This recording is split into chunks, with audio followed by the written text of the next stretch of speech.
So, welcome to our YouTube channel Medicos Plus, and that's me, Dr. Abhishek Arora. And you can follow me on Instagram for any doubt and guidance. So, today we were discussing about the chapter 10 Microbes in Human Welfare. So, friends, this chap,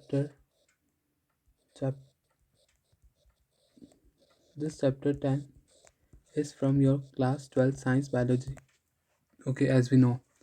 So, today we will discuss about the microbes in household products, microbes in industrial products. These two were discussed in first lecture, and then these two in second lecture, and these in third lecture. So firstly we will discuss about the introduction part of this chapter. इससे क्या होता है, NEET में हर साल two questions, most probably two questions आते हैं, and this is also important as a boards के लिए भी इम्पॉर्टेंट है as well as NEET, and it's a easy chapter. And let us start. Introduction. Besides macroscopic plants and animals, microbes are the major components of the biological system on the earth. मतलब microbes जो होते हैं, they are the major components of the biological system of earth, because as we know microbes हर जगह present होते हैं, and they are the major component. Okay, so this is not important. Next, do you remember the kingdom of the living organisms contain microorganisms? Yes, we know. Which one of the, ये भी important.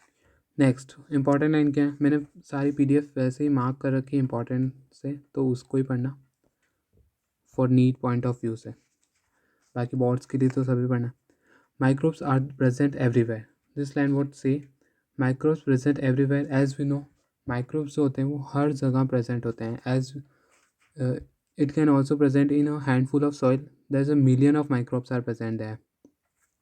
Microbes are present everywhere in soil, water, air, in our environment, inside our bodies, and that of the other plants and animals. They are present even the sites. There is no other life form could be possibly exist such as, मतलब वो ऐसी जगह पर भी present होते हैं जहाँ पर कि कोई लाइफ फॉर्म एग्जिस्ट भी नहीं करती है, वहाँ पर भी माइक्रोब्स प्रेजेंट होते हैं. ऐसी साइट्स पर भी प्रेजेंट होते हैं जैसे कि deep inside the geysers, thermal vents. एक हाई थर्मल वैंट्स होते हैं, मतलब गर्म झरने जो होते हैं ना, वो होते हैं इनसाइड द डीप सी, जहाँ पर अर्थ का जो क्रस्ट है वहाँ से जो लावा निकलता है ना, और ये ओशियन है, ओशियन. तो यहाँ पर जो गर्म पार्ट होता है वहाँ पर भी माइक्रोब्स प्रेजेंट है. सोचो, they are so resistance to the their situations. Okay, so 100 degree Celsius पर भी प्रेजेंट होते हैं. दे आर, तो ये क्या, geysers thermal plants where the temperature may be as high as 100 degree Celsius deep to the soil under the layers of the snow several matrices. मतलब जो snow की जो बर्फ़ है उसके सेवरल मैट्रिसेस, यानी कि बहुत नीचे तक भी इस जगह पर भी माइक्रोब्स पाए जाते हैं. That's, they are so resistant to their functions. So under the layers of snow several matrices thick and highly acidic environment भी may be present हो सकते हैं microbes. Next, microbes are diverse. अब आप उनको पता पड़ ही गया है कि microbes diverse होते हैं, यानी कि they can be found in a various ways. जैसे कि प्रोटोजोआ हो गया, बैक्टीरिया हो गया, फंजाई हो गया, macros macro microscopic animal and plant viruses के फॉर्म में भी पाए जाते हैं. बट एग्जामिनर क्वेश्चन क्या पूछेगा, ये सब तो अपन को सबको पता होता है. एग्जामिनर क्वेश्चन क्या पूछेगा, वायरोइड्स और प्रायोन्स, क्या ये भी माइक्रोब्स होते हैं? तो ये चीज़ याद करने की यहाँ पर, remember always that viroids and prions are also microbes. Okay, that are proteinaceous infectious agents. मतलब वायरोइड्स और प्रायंस दोनों के दोनों क्या है, प्रोटीनीशियस और इन्फेक्शियस एलिमेंट्स और एजेंट्स.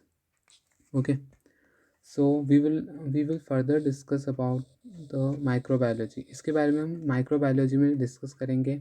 माइक्रोबायोलॉजी कहाँ पर होती है, ये सब्जेक्ट आएगा आपके एमबीबीएस सेकेंड ईयर में, माइक्रोबायोलॉजी. उसमें आपको सब कुछ इसमें लैब में सब कुछ करना होगा. Okay, next, microbes like bacteria and many fungi can be grown on nutritive media to form colonies. मतलब जो माइक्रोब्स होते हैं जैसे कि बैक्टीरिया हो गया और फंजाई, इनकी कॉलोनीज होती है, उनको न्यूट्रिटिव मीडिया यानी कुछ रख दिया जाता है उनके लिए मतलब ग्रोथ करने के लिए, और वहाँ पर न्यूट्रिटिव मीडिया में वो क्या फॉर्म करते हैं, अपनी कॉलोनीज बनाते हैं, ग्रोथ करते हैं। Okay, so that that can be seen with the necked eyes. मतलब कि हम उन कॉलोनीज़ को, जो कि पेट्री डिश पे जो कॉलोनीज़ बनती है, उनको हम नेक्ड आइज से भी देख सकते हैं। ठीक है, such cultures are useful in studies on the mind. मतलब ऐसे जो कल्चर्स हैं उनको हम माइक्रो ऑर्गेनिज्म के स्टडी के लिए यूज़ कर सकते हैं। ओके ओके, सो अब ये क्या एक पेट्री डिश है, तो इस पर क्या है, माइक्रोब स्टार्ट हुआ था है ना ग्रो करना, फिर उसने इतना ग्रोथ कर दिया कि उसकी पूरी कॉलोनीज़ बन गई, और फिर पूरी इतनी बड़ी बड़ी कॉलोनीज़ बन गई। ओके, तो पेट्री डिश पर ग्रो करते हैं। अब हम देखते हैं कि माइक्रोब्स जो कि क्या होते हैं, बहुत ज़्यादा डाइवर्स होते हैं, डाइवर्सिटी पाई जाती है, तो इनकी शेप्स में भी क्या होगी, डाइवर्सिटी पाई जाएगी, शेप साइज इनमें। तो वही डिस्कस करेंगे अभी हम यहाँ पर। तो फर्स्ट ए इसमें दे रखा है जो रोड शेप के होते हैं, like these are the rod shape के जो होते हैं, उसका एग्जांपल क्या हो गया, बेसिलस। रोड शेप के होते हैं, बेसिलस बैक्टीरिया हो गया। नेक्स्ट हो गया स्फेरिकल शेप यानी राउंडेड शेप, ऐसे ये स्फेरिकल शेप के जो हैं उनका एग्जांपल क्या हो गया, कॉकस। ठीक है, एंड सी इज रोडोस्पाइरलम। जो कि रोड शेप बैक्टीरिया होते हैं, इनमें फ्लैजिला भी होता है, ये देखिए फ्लैजिला है इसके अंदर, रोड शेप के तो है ही है, ये रोड शेप दिख रहा है आपको। ठीक है, और इसके बारे में एक important, rod shape bacterium showing the flagella is 50,000 x, यानी कि ये जो होता है 50,000 एक्स जो इनकी रिजोल्यूशन पावर होती है। ठीक है, बहुत ज़्यादा जूम करके इनको देखना पड़ता है, तब जाके देखते बहुत छोटे होते हैं, इसका मतलब ये है ना। अब नेक्स्ट हम आते हैं इस पे ए।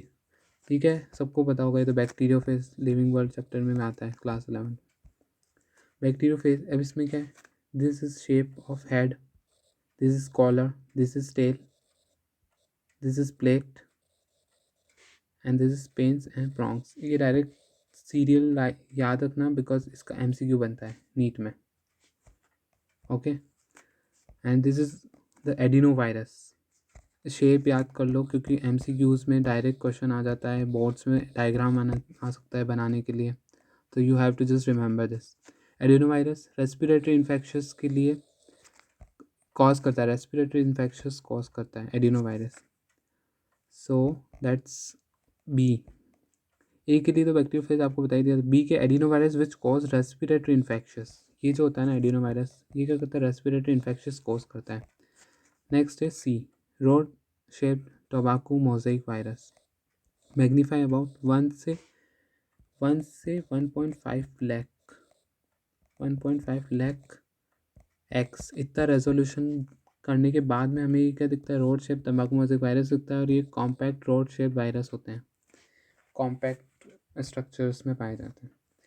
फिर हम आ जाते हैं यहाँ पर figure 10.3, colonies of bacteria growing in A petri dish. ये क्या है, पेट्री डिश है। ओके, तो इस पर जो बैक्टीरिया की कॉलोनी है वो क्या करती है, ग्रो करती है, यहाँ से ग्रो करना स्टार्ट हुई, फिर बड़ी बड़ी कॉलोनीज बना लेती है। ओके, नेक्स्ट क्या, fungal colony growing in petri. ये फंगल कॉलोनी है, पेट्री डिश पर ग्रो करती है। दोनों ऐसे सैंपल के यूज़ में लेते हैं जब लेबोरेटरी में होंगे आप, जो कि पढ़ोगे माइक्रोबायोलॉजी में, MBBS second year. Okay,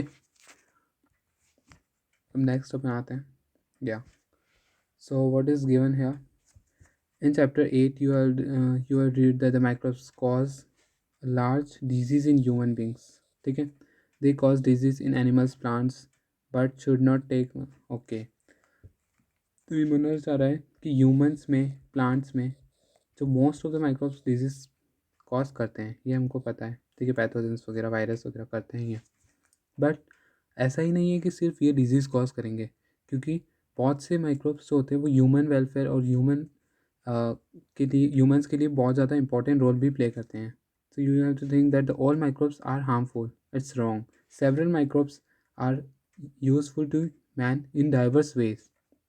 some of them are the most important contribution to the microbes to the human welfare and discussed in the chapter. Okay, so all microbes are not harmful. You have to just consider it. All microbes are not harmful, and some of microbes are very important for us in our daily life or routines. Okay, so next topic is microbes in household products. अब आपको पता ही होगा कि microbes का house hold यानी कि घर में जो यूज़ आने वाले माइक्रोब्स कौन से हैं, तो सभी को पता होगा, लेकिन फिर भी late us discuss. You would be surprised to know that we use microbes or products derived from them every day. Okay, हम microbes के products को daily use करते हैं. कैसे? A common example is production of the curd from milk. Curd से milk से curd का बनना. It's common example. So let us look here. Yeah. So milk था. रात को आपकी मॉम मिल्क जो होता है उसके अंदर एक इनोक्यूलम, जिसको हम बोलते हैं जमावन या समथिंग ऐसा कुछ बोलते हैं, पूछना मॉम से क्या बोलते हैं, वो डालते हैं अपन. तो उसके बाद LAB यानी लैक्टिक एसिड बैक्टीरिया या फिर लैक्टोबैसिलस फैमिली का कोई भी बैक्टीरिया जो होते हैं, वो उसको क्या बनेगा, सुबह कर्ड बना देगा. अब उसके अंदर ऐसा होता क्या है कि वो कर्ड बन जाता है. तो उसके अंदर क्या होता है, LAB बैक्टीरिया जो होते हैं वो क्या करते हैं, एसिड प्रोड्यूस करते हैं. ठीक है, वो बहुत फास्टली ग्रो करते हैं, एसिड प्रोड्यूस करते हैं. वो क्या करता है acid, it coagulates and partially digest the milk.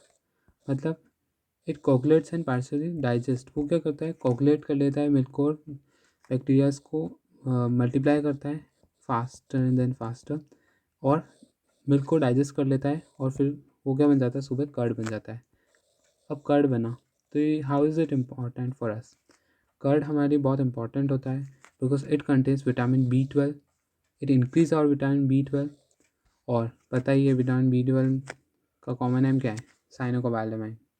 Okay, so let us discuss from theory. So the common example of the production of the curd from milk, microorganisms such as lactobacillus and other common called as commonly called as lactic acid bacteria called the LAB, grown in milk and convert it to the curd.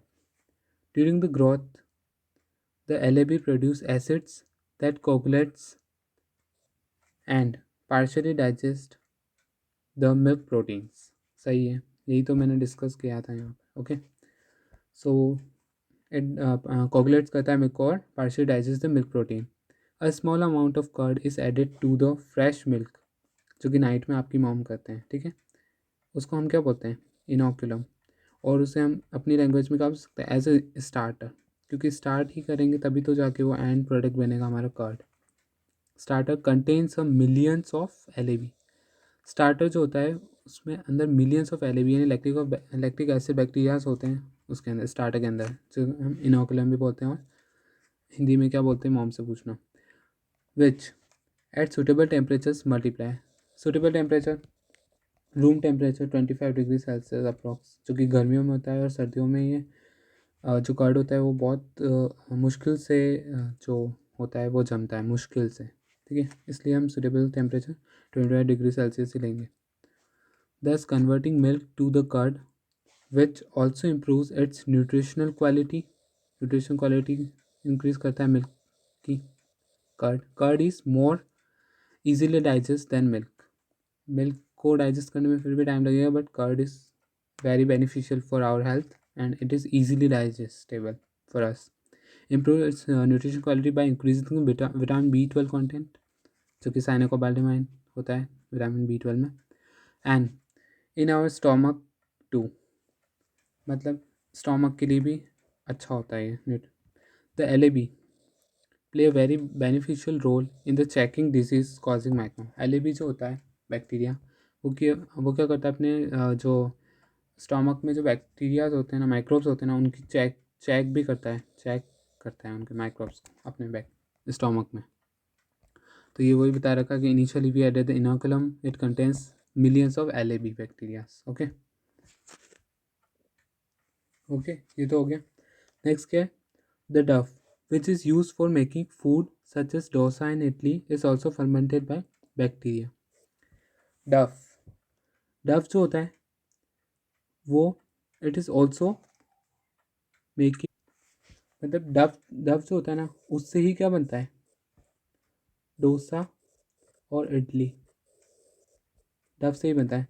As you know, when you eat pizza, okay, तो pizza जो होता है उसका जो surface पे जो fluffy जो होता है, फ्लफ़ी मतलब स्पंजी टाइप थोड़ा बहुत होता है ना, वो इसकी वजह से ही होता है, due to the fermentation of the bacteria. ठीक है, क्या होता है, the puffed up appearance of the dough is due to the CO2 production. Okay, CO2 gas की प्रोडक्शन होती है, तो CO2 गैस की प्रोडक्शन होगी तो गैस वो क्या होगा, बाहर निकलेगी, तो उसमें क्या पोर्स जनरेट होंगे, वो क्या हो जाएगा, फ्लफ़ी हो जाएगा, यानी स्पॉन्जी हो जाएगा थोड़ा सा, और CO2 गैस बाहर निकलेगी। ठीक है, तो इसलिए हम इसका यूज़ करते हैं, जैसे कि खमन हो गया, इडली हो गया, ये जो ब्रेड हो गई, इन सब में इसका यूज़ होता है। ठीक है, फर्मेंटेशन का। ओके, सो नेक्स्ट क्या है, सिमिलरली द डफ which is used for making bread is fermented using baker's yeast called Saccharomyces cerevisiae. Okay, तो ये बोलना चाह रहा है कि जो हमारी ब्रेड जो बनती है, ओके, इस फर्मेंटेड यूजिंग बेकर्स ईस्ट या फिर ब्रूवर्स ईस्ट भी बोल सकते हैं हम। ब्रूवर्स ईस्ट इज अ सैक्रोमाइसिस सेरिवेसी, इसके द्वारा बनती है। ओके, बेकर्स ईस्ट या फिर ब्रूवर्स ईस्ट जो कि आगे आएगा। ठीक है, सो इसमें बेसिकली होता क्या है, CO2 गैस मतलब बाहर निकलती है, पोर्स होते हैं और फ्लफी बन जाती है इडली कुछ भी एक्सेट्रा, है ना। नेक्स्ट क्या, a number of the traditional drinks and foods are also made by fermentation by microbes. ठीक है, ट्रेडिशनल ड्रिंक्स भी बनती है इससे फर्मेंटेशन के थ्रू, जैसे कि एग्जांपल हो गया टॉडी। अब ये क्या है, एक ट्रेडिशनल ड्रिंक है जो कि साउथ इंडिया में यानी साउदर्न पार्ट ऑफ इंडिया में कुछ पार्ट्स में पी जाती है। ठीक है, made by fermenting SAP from palms, मतलब जो पाम ट्री है उसके अंदर फर्मेंटिंग सैप यानी कि उसका जो सैप होता है उसके थ्रू एक मटकी टाइप का टांग देते हैं, फिर उससे वहाँ से गिरता रहता है वो, है ना, फिर वो रात को होता है। लेकिन अगर इसको मॉर्निंग होने से पहले ही उतार लिया तो ठीक है। ठीक है, तब तो इसको हम normally as a sap use ले सकते हैं। बट इसको अगर हमने डे वाली सनलाइट में भी रखा, ओके, डे वाली सनलाइट में रखा, तो फिर ये हमारी टॉडी बन जाएगी, जिसे हम हिंदी में टाड़ी भी बोलते हैं। ओके, टॉडी बन जाएगी, फिर ये इसको हम एक तरह से ट्रेडिशनल ड्रिंक की तरह यूज़ कर सकते हैं। ओके, सनलाइट में होने के बाद, before sunlight we can use it from our usual use. Okay, so ये साउदर्न इंडिया का हो गया, save from palms. Microbes are also use microbes are also use to ferment fish, मतलब माइक्रोब्स जो होते हैं वो फिश के फर्मेंटेशन के लिए, सोयाबीन के लिए और बैम्बू शूट्स के लिए भी यूज़ किए जाते हैं टू मेक फूड, मतलब फूड के लिए। Cheese is one of the oldest food items in which microbes were used. Cheese जो है एक बहुत ही पुराना आइटम है, बहुत टाइम से चल रहा है, बहुत पुराना। ठीक है, विच माइक्रोब्स, और जिसके अंदर क्या हो रहा है, माइक्रोब्स का यूज़ हो रहा है। ठीक है, अब चीज़ में क्या होता है, different varieties of cheese are known by their characteristic texture, flavour and taste. मतलब एक इनका डिफरेंट टेक्सचर होगा, इनका डिफरेंट फ्लेवर होगा, इनका टेस्ट होगा, इस पर इनको डिफरेंट वेराइटीज़ में डिवाइड किया गया है। जैसे कि लार्ज होल होंगे। Okay, so we have just take marker, large hole होंगे, तो उस कैटेगरी में क्या रखा है, स्विस चीज़ को। ठीक है, सो टेस्ट यानी थोड़ी सी खट्टी होगी, ऑरेंज टाइप की होगी, तो वो कौन सी होगी, रॉकी फोर्ट चीज़ हो गई। Okay, Rocky fort cheese. So different varieties of the cheese is known by the characteristic texture, flavor and taste, the specificity coming from the microbes used। अब ये तो उस पर डिपेंड करता है कि कौन सा माइक्रोब्स हम ले रहे हैं, कितनी क्वांटिटी में ले रहे हैं, उसके ऊपर डिपेंड करता है। तो उस टाइप के, उस टेक्सचर की, उस टेस्ट की चीज़ हमें ऑब्टेन होगी। ठीक है, for example the large hole in Swiss cheese are due to the production of the large amount of CO2 by production by a bacteria named Propionibacterium shermani। मतलब ये वही वाला डिस्कस किया है, लार्ज होल्स होंगे, ठीक है, स्विस चीज़ में। तो वो कौन सी स्विस चीज़ हो गई, अब वो किसके द्वारा बनती है, तो यहाँ दे रखा है मैंने, स्विस चीज़ होगी वो प्रोपनियम बैक्टीरियम शर्मानी एक बैक्टीरिया है उसकी हेल्प से होगी। प्रोपनियम बैक्टीरियम शर्मानी, शर्मानी एस, स्विस चीज़ के में भी एस, तो एस से एस याद रख लेना, इंपॉर्टेंट है, ठीक है। नेक्स्ट क्या है, वेट, हाँ, सो स्विस चीज़ का कैसे याद होगा है, Swiss cheese propionibacterium shermanii S S से इसका याद हो गया। नेक्स्ट है Roquefort cheese, the Roquefort cheese are ripen by growing specific fungi to them which gives a particular flavour आता है इनका, ठीक है, जो कि मैंने बताया था, सॉर टेस्ट होता है, थोड़ा सा खट्टा और ऑरेंज कलर का होता है, ठीक है। रॉक्यूफर्ट चीज़ ये किससे मिलता है ऑप्टेन होता है पेनिसिलियम रॉक्यूफर्टी से, ठीक है। तो ये पेनिसिलियम रॉक्यूफर्टी से ऑप्टेन होता है। So let's come on our next topic, microbes in industrial products. Even in industries, microbes are used to synthesize a large number of products valuable to human beings. Okay, so beverages and antibiotics are some of the examples जो कि microbes के द्वारा produce किए जाते हैं। Beverages and antibiotics, beverages यानी कि beer, whisky, wine, brandy, रम, vodka, ये सब, ओके। पेय पदार्थ भी बोल सकते हैं इसको। और एंटीबायोटिक्स यानी कि मेडिसिन, दवाई जो भी है, एंटीबायोटिक्स आर, ये सब हो गया ना। Production on an industrial scale requires growing microbes in a very large vessels called the fermenters, जो कि हम आगे डिस्कस करेंगे fermenters होते क्या हैं, इनके अंदर सब कुछ ये बनता है, इथेनॉल वगैरह, ओके। सो सबसे पहले दो प्रोसेस होती है, फर्मेंटेशन और डिस्टिलेशन। फर्मेंटेशन होगा, ठीक है। फर्मेंटेशन किसका होता है, इसमें क्या होती है, अल्कोहल की कमी होती है, अल्कोहल लेस अमाउंट में होता है फर्मेंटेशन, ओके। तो इसमें क्या है, बियर जिसके अंदर ऑलमोस्ट 8 to 9% होता है, और इसके अंदर 10 to 12% होता है alcohol.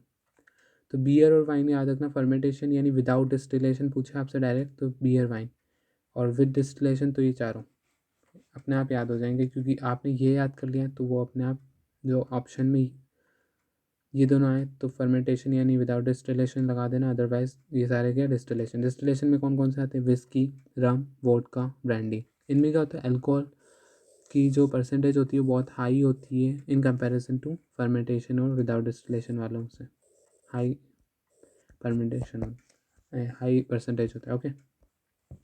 So fermented beverages, microbes specially, wait,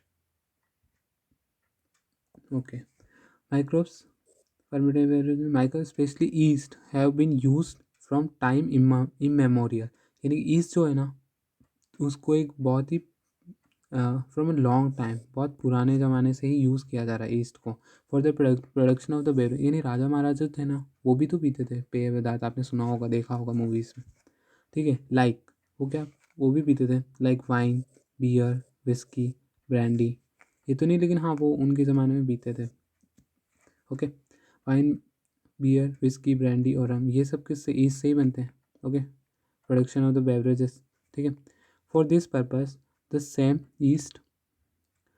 is saccharomyces cerevisiae use for the bread making and commonly called brewers, यानी जो सैक्रोमाइसिन सेरिफेसिन था वही तो ब्रेड मेकिंग में यूज़ आ रहा था, और इसे ही हम बोलते हैं ब्रेवर्सिस, ओके। और आगे हमने क्या पढ़ा था, बेकर्स ईस्ट, बेकर्स ईस्ट और ब्रेवर्स ईस्ट किसको बोलते हैं, सैक्रोमाइसिन सेरिफेसिन को, ओके। तो इंपॉर्टेंट हो गया। So brewers yeast is use for fermenting malted cereals and fruit juices to to produce ethanol, यानी कि फर्म ब्रेवर्स ईस्ट जो यानी सैक्रोमाइसिन सेरिफेसिन जो था, और it is also called the commonly brewer's yeast, it is also use for fermenting malted cereals और fruit juices को ferment करता है, और इससे क्या बनाता है, इथेनॉल, ओके। ये कुछ काम का नहीं है। Next, fermentation and other types of processing with और विदाउट डिस्टिलेशन पर डिफरेंट टाइप्स ऑफ अल्कोहल की ड्रिंक्स ऑप्टेन होती है। First one is wine, beer, जो कि मैंने बताया था विदाउट डिस्टिलेशन, ओके। नेक्स्ट क्या है, where's the whisky, brandy, rum and are produce by the distillation यानी फर्मेंटेशन। तो इसको किसके द्वारा किया जाता है, फर्मेंटेशन के द्वारा। The photograph of the fermentation plant is shown in the 10 point. ये जो है फर्मेंटेशन प्लांट है ये पूरा, ओके ये पूरे पूरे ड्रम्स होते हैं फर्मेंटेशन के। और ये क्या है फर्मेंटर्स, ये जो क्या है फर्मेंटेड टैंक्स हो गए या फिर फर्मेंटर्स हो गए, इनके अंदर होता है कुछ processing. Okay okay so let's come on antibiotics. Antibiotics का मतलब क्या है अगेंस्ट, अगेंस्ट और बैक्टीरिया, बायोटिक्स यानी बैक्टीरियल लाइफ, यानी कि बैक्टीरिया लाइफ या पैथोजेंस उनके क्या हो गए अगेंस्ट हो गए, ठीक है। Antibiotics produced by microbes are regarded as one of the most significant discoveries of the 20th century, यानी कि 20th सेंचुरी की मोस्ट सिग्निफिकेंट डिस्कवरी हम एंटीबायोटिक्स की रिसर्च को ही मानेंगे, ठीक है। And have greatly contributed towards the welfare of the human society, बहुत बड़ा योगदान दिया है इसने ह्यूमन सोसाइटी के लिए। Anti is the Greek word which means against, bio means life, together they means against life in context disease, मतलब कि अगेंस्ट लाइफ किसके लिए है, बैक्टीरियल लाइफ यानी कि पैथोजेंस, डिजीज कॉजिंग ऑर्गेनिज्म यानी कि पैथोजेंस के लिए अगेंस्ट लाइफ है। But with reference to humans these are pro life, humans के लिए क्या है प्रो लाइफ है, ठीक है। They are pro life not against for humans.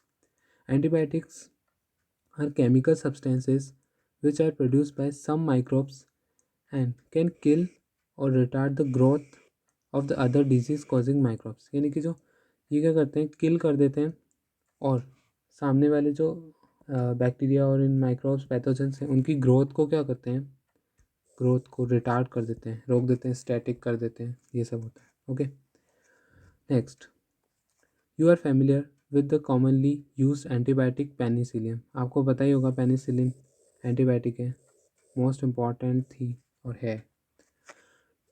Do you know penicillin was the first antibiotic to be discovered and it was by chance discovery, यानी कि ये एक रैंडम डिस्कवरी है, इसको कोई जान करके डिस्कवर नहीं किया। एक साइंटिस्ट जो थे वो लैब में गए और उनसे बाय चांस डिस्कवर हो गई, यानी सडनली, पता ही नहीं पड़ा उनको, उनका कोई मोटिव नहीं था इसको डिस्कवर करने का। अलेक्जेंडर फ्लेमिंग जो थे उन्होंने डिस्कवर किया। Alexander Fleming while working on staphylococci bacteria, मतलब वो क्या कर रहे थे स्टेफाइलोकोकाई जो बैक्टीरिया था, ऐसे पैटी डिश थी उसके ऊपर स्टेफाइलोकोकाई का बैक्टीरिया था, ठीक है। फिर उन्होंने क्या किया, once they observe a mould growing in one of his unwashed culture plates around with staphylococci couldn't grow. तो अलेक्जेंडर जब रिसर्च कर रहे थे तो उन्होंने रात क्या करा था, पैट्री डिश को ऐसे ही छोड़ दिया था, ठीक है, अनवॉश्ड। ओके फिर उन्होंने उन्होंने क्या ऑब्जर्व किया, that unwashed culture plates around which staphylococci staphylococci could not grow, यानी कि जो स्टेफाइलोकोकाई बैक्टीरिया है ना, ये इन्होंने, जनरली क्या होता है बैक्टीरिया जो होता है उसकी एक कॉलोनी होती है, तो वो मॉर्निंग तक देखेंगे तो हम वो बहुत बड़ी कॉलोनीज़ में डिवाइड हो जाएगी और बहुत सारी कॉलोनीज बना लेगी। बट ये जो स्टेफाइलोकोकाई है ना ये ग्रो ही नहीं किया है यहाँ पर, क्यों, क्योंकि इसके चारों तरफ जो ये है ना ये मोल्ड ने इसको कवर कर रखा था और इसने इसको रेस्ट्रिक्ट कर रखा था, इसने इसको ग्रोथ करने ही नहीं दी। फिर इन्होंने सुबह आकर देखा कि ये तो बहुत अमेजिंग सा अमेजिंग सा चमत्कार हुआ है, एक तरह से बोल सकते हैं अपन, क्योंकि ऐसा तो आज तक हुआ ही नहीं कि मतलब किसी बैक्टीरिया को रेस्ट्रिक्ट करने के लिए तो कोई आज तक इनको कुछ मिला ही नहीं था। साइंटिस्ट ने बहुत रिसर्च की इसके ऊपर। फर्स्ट टाइम अलेक्जेंडर फ्लेमिंग ने इसको डिस्कवर किया था मॉल को, जो कि एक पेट्री डिश पे ग्रो हुई थी। He found out that it was due to the chemical produced by the mould, ये जो मॉल्ड इसने केमिकल प्रोड्यूस किया एंड उस केमिकल का नाम इन्होंने रख दिया penicillin after the mould name is, और मॉल्ड का नाम क्या था, पेनिसिलियम नोटेटम। ये जो मॉल्ड था इसका नाम था पेनिसिलियम नोटेटम। इसने जो केमिकल प्रोड्यूस किया पेनिसिलिन, उस पेनिसिलिन उस केमिकल से स्टेफाइलोकोकस की ग्रोथ रेस्ट्रिक्ट हो गई, ठीक है। तो इसलिए हमने इसको क्या बोल दिया, Penicillium which is obtained from the mold Penicillium notatum. However, its full potential as an effective antibiotic was established by later by Ernst Chen and Howard Florey. Ernst Chen और Howard Florey ने इसका full potential, ये question आता है direct question आएगा exam, full potential of the effective antibiotic was established by Hans Chain and Howard Florey है। फिर दूसरे साइंटिस्ट भी आ जाएंगे ऑप्शंस में, तो आंसर क्या होगा? Ernst Chain and Howard Florey है। Next, this antibiotic was extensively use to treat American soldiers wounded in second world war. मतलब सेकेंड वर्ल्ड वार में बहुत भयंकर तरह से घायल हुए थे अमेरिकन सोल्जर्स, तो उनके लिए एक तरह से वरदान था ये antibiotic during the second world war. ठीक है, फ्लेमिंग चैन, और इसी वजह से Fleming Chain and Florey, Howard Florey को अवार्ड दिया गया नोबेल प्राइज़ इन 1945 में। ठीक है, due to this discovery of penicillin. ठीक है, और अलेक्जेंडर वॉम को भी रिकॉग्नाइज किया था। ठीक है, so after the penicillin, other antibiotics were also purified from the other microbes. Can you name some of the antibiotics? अभी तो next, antibiotics have generally improved our capacity to treat deadly disease such as plague. मतलब antibiotics ने हमारे लिए भी बहुत work किया है आगे, जैसे कि प्लेग था, वूपिंग कफ था यानी कि काली खांसी, डिप्थेरिया यानी कि गलघोटू, एंड लेप्रोसी यानी कि कोस्टॉक। ये याद होनी चाहिए बिकॉज ये डायरेक्ट एग्जाम में आ सकता है, MCQ। Which is use to kill the millions all over the globe. Millions मतलब कि इन सब ने डिजीज़ ने, प्लेग हो गया, वूपिंग कफ हो गया, डिप्थीरिया हो गया और लेप्रोसी हो गया, इन सब ने मिला के मिलियंस ऑफ पीपल्स की क्या लिए, जान ली है हमारे वर्ल्ड में। इसलिए हम कह सकते हैं कि पेनिसिलियम जो कि एंटीबायोटिक है, इससे बहुत सारे एंटीबायोटिक डिराइव हुए हैं, और एक ये हमारे लिए एक वरदान के रूप में आया था, जो कि दिया था हमें हॉवर्ड फ्लोरेन। अलेक्जेंडर फ्लेमिंग दिया था, बट मॉडिफाई और पोटेंशियल किसने किया था, फुल पोटेंशियल किसने दिया था? Howard Florey and Hershey Chase, Fleming Chase and Howard Florey. Okay, so today we can not imagine a world without antibiotics. मतलब कि हम वर्ल्ड को ही इमेजिन नहीं कर पाते विदाउट एंटीबायोटिक्स, क्योंकि हर चीज़ में आजकल एंटीबायोटिक्स का ही जिक्र होता है। Okay, so our next topic is chemical 10.213 chemicals, enzymes and other bioactive molecules. Microbes are also used for commercial and industrial production of certain chemicals like organic acids, alcohols and enzymes. Example क्या है इसका? Example of acid produces are Aspergillus niger। ये क्या, एक fungus है, किसके द्वारा produce की जाती है? Citric acid. Okay, acetobacter aceti bacterium है, ऑफ एसिटिक एसिड का बैक्टीरियम है। ओके, क्लोस्ट्रीडियम ब्यूटाइलिकम, ये क्या है, एक बैक्टीरियम है, ये भी ब्यूटाइलिक एसिड से मिलता है। एंड लैक्टोबैसिलस बैक्टीरियम है, ये भी क्या है, लैक्टिक एसिड से ऑब्टेन होता है। ओके, सो ये मैंने चारों लिख रखे हैं। AC मैंने इसकी ट्रिक करी थी, लेट मी शो। ओके, सो या ठीक है, AC फर्स्ट वर्ड बॉल कर रहा हूँ। Acetic acid, sorry Aspergillus Niger, तो एसिटिक एसिड, तो इसकी ट्रिक याद कर लो अब, AC। ओके, AC से याद रहेगा। एसिटोबैक्टर एसिटाई, वैसे एसिटाई आ ही रहा है यहाँ पर, तो एसिटाई एसिटिक एसिड। ठीक है, एसिटोबैक्टर एसिटाई एसिटिक एसिड से ऑब्टेन होता है। क्लोस्ट्रीडियम ब्यूटाइलिकम, ब्यूटाइलिकम आ रहा है तो ब्यूटाइलिक एसिड यहाँ से हो जाएगा आपको याद। ओके, क्लोस्ट्रीडियम ब्यूटाइलिकम ब्यूटाइलिक एसिड, इसको 2-3 बार लिख लेना ताकि याद हो जाए। लैक्टोबैसिलस जो कि लैक्टिक एसिड से ऑब्टेन होता है। हो गया ये तो यार। सो ये वही लिख रखा है वापस, aspergillus niger fungus citric acid. Okay, acetobacter aceti bacterium acetic acid से ऑब्टेन होता है। क्लोस्ट्रीडियम ब्यूटाइलिकम बैक्टीरियम है जो कि ब्यूटाइलिक एसिड से होता है, और लैक्टोबैसिलस लैक्टिक एसिड से ऑब्टेन होता है। नेक्स्ट, ईस्ट जो है, कौन सा वाला? Saccharomyces cerevisiae is use for commercial production of ethanol, जो कि अपन ने ऊपर डिस्कस किया था बायो ये ऊपर बायोफर्मेंटर्स में डिस्कस किया था ना, इथेनॉल में। ये रहा इथेनॉल, कौन सा? रिवर्स ईस्ट यानी कि सैक्रोमाइसिस सेरिवेसिन, इसमें इथेनॉल जो कि किससे बनता है? Melted serial and fruit juices से। ये वाला ही इथेनॉल नीचे आया है। ओके, सो क्या लिख रखा है? Yeast saccharomyces cerevisiae is use for commercial production of ethanol. Microbes are also use for production of enzymes, जैसे कि lipases are use in detergent formulations and are helpful in removing oil stains from the laundry. यानी कि ऐसे lipases जो होते हैं, ये enzymes होते हैं, ये क्या करते हैं, डिटर्जेंट फॉर्मुलेशंस में मिल जाते हैं डिटर्जेंट में, और ये क्या कर देते हैं, हमारे जो कपड़े जो होते हैं उनमें ऑयली स्टेन्स होते हैं, गंदे दाग होते हैं, उन सबको दाग धब्बों को मिटा देते हैं। तो ये लाइपेजेस, तो ये क्या है, एंजाइम्स का, माइक्रोब्स क्या करते हैं, एंजाइम प्रोडक्शन करते हैं, जिससे लाइपेजेस वगैरह डिटर्जेंट से कपड़े साफ़ हो जाते हैं। You must have notice that bottle fruit juices, आपने देखा होगा कि अगर आपके मॉम घर पे अगर ऑरेंज का जूस बना रहे हैं और यही जूस आप बाहर से लाओगे ऑरेंज का, तो उसमें कितना रात दिन का फ़र्क आ जाएगा। क्यों? क्योंकि जो घर पे बनाएंगे उसको वो थोड़ा ब्लर होगा, यानी कि उसमें बहुत सारे आपके लिए वो एक तरह से आप मतलब गाढ़ा होगा, गाढ़ा होगा, और नॉन नॉन ट्रांसपेरेंट होगा, यानी ट्रांसपेरेंट नहीं होगा। यही जूस अगर आप बाहर से लाओगे ऑरेंज का जूस, तो वो ईज़िली आपको ट्रांसपेरेंट होगा और दिखेगा, क्योंकि उसके अंदर क्या है, सारा का सारा क्लियर कर लिया जाता है, ट्रांसपेरेंसी दिखती है उसके अंदर। तो यही वो बोल रहा है that you must have noticed that the bottleless fruit juices brought from the market are clearer as compared to those which are made at home.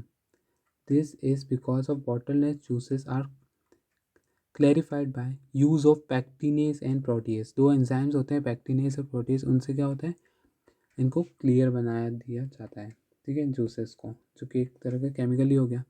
तो यहाँ लिख रखा है bottle juices are more clear, bottle juices are more clear due to the production of और use of pectinase and proteases enzymes, ठीक है।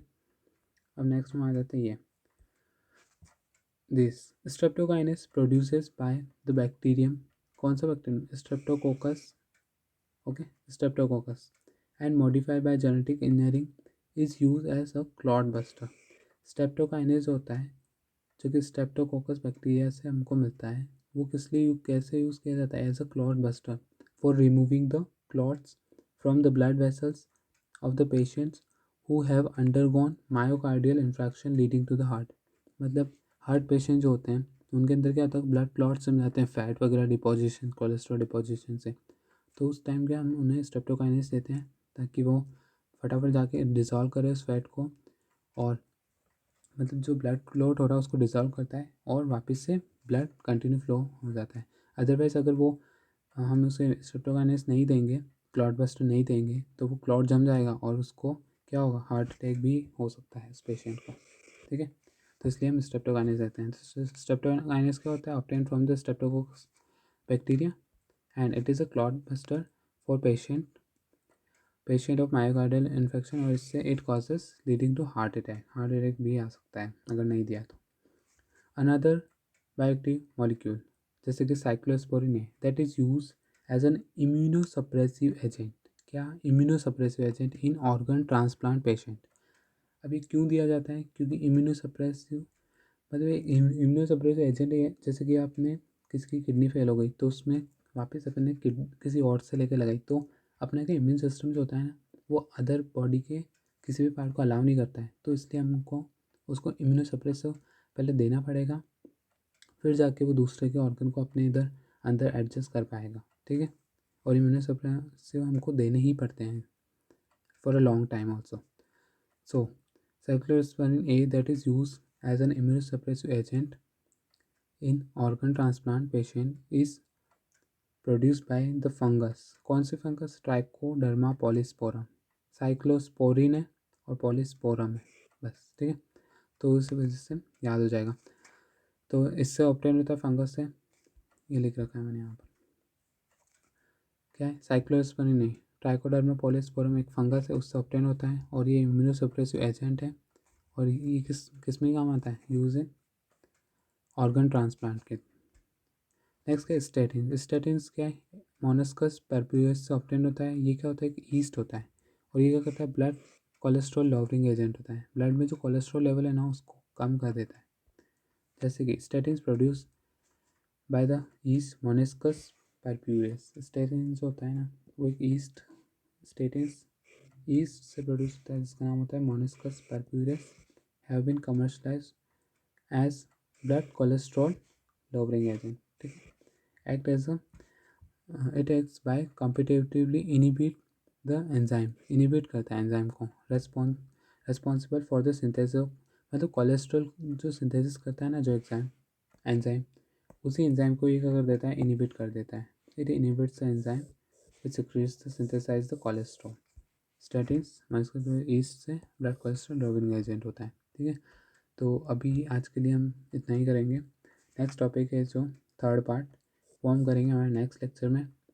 सो I hope कि आपको समझ आया होगा and you have to just learn with fun.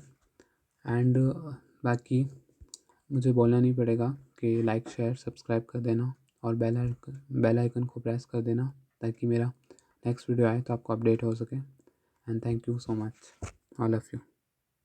और हाँ, स्पीड अगर फास्ट हो जाए तो उसको, स्पीड फास्ट हो जाए तो उसको 0.75x पर देख लेना. यूट्यूब पे ऑप्शन होता है 0.75x पे, या फिर 0.5 पे भी देख सकते हो अगर आपको फास्ट लगे तो. Okay, thank you.